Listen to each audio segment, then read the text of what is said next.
by somebody else by the name of Jack Richards in the fall of 2000. Now, what's significant about Jack is that he pioneered the ghost tour industry in Savannah, Georgia. He moved to Roswell about a dozen to 15 years ago, thinking he was retiring, and he was an artist, lived along the historic Mill Village here, and as he began to meet his neighbors and those that he worked around, when they found out what he had done in Savannah, they couldn't help but to tell him what they had been experiencing around here. They were just telling him honestly the things they were experiencing of a paranormal nature along the street he lived on. So he decided, you know, maybe I should just go ahead and start a ghost tour here in Roswell. So that's what he did. I will still hear from people who have lived here for 70, 80 years to say it's always been common knowledge that there is an apparition of a woman matching that description seen here on the property. And so the people who are docents here, who give the tours and who work here, they feel that it might be that girl, making sure that we all know she's still around. It's really evolved since we've taken it over because we are paranormal investigators, so we really come at it from that aspect and really made it our own.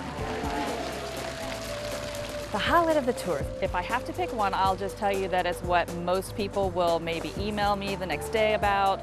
It's a creepy house. It's just some place that I coined the creepy house several years ago. When I first took on the tour, it was not part of the tour route. It's been abandoned for many years. It's still stood empty this whole time, so we're going on like a dozen years now it's been empty. Not only does it look super creepy, and it's towards the end of the tour, but honestly it's the only place that truly gives me the willies every time I'm there, and other people will say the same thing. A lot of people, they want to know if I've ever seen a ghost, and that's very rare to see a full-bodied apparition. It takes a lot of energy for them to do that. Well, I have seen that. About 40 minutes into the tour, we come through this, the town square again, to cross the intersection there.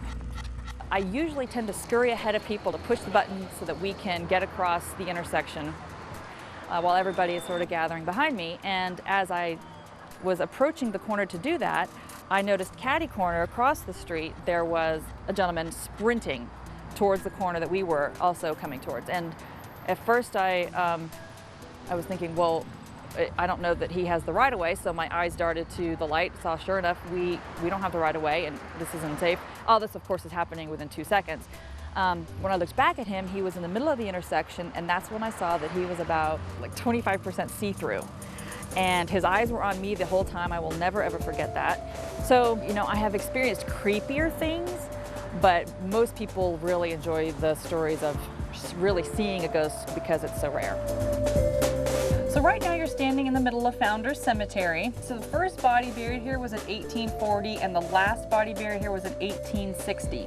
Every house that you see around you and many layers beyond that are built over where bodies are buried during that 2-decade time span in the mid-1800s. Well, from the feedback we're getting from tour goers, and especially repeat tour goers, is that they really value the Roswell Ghost Tour in the city of Atlanta.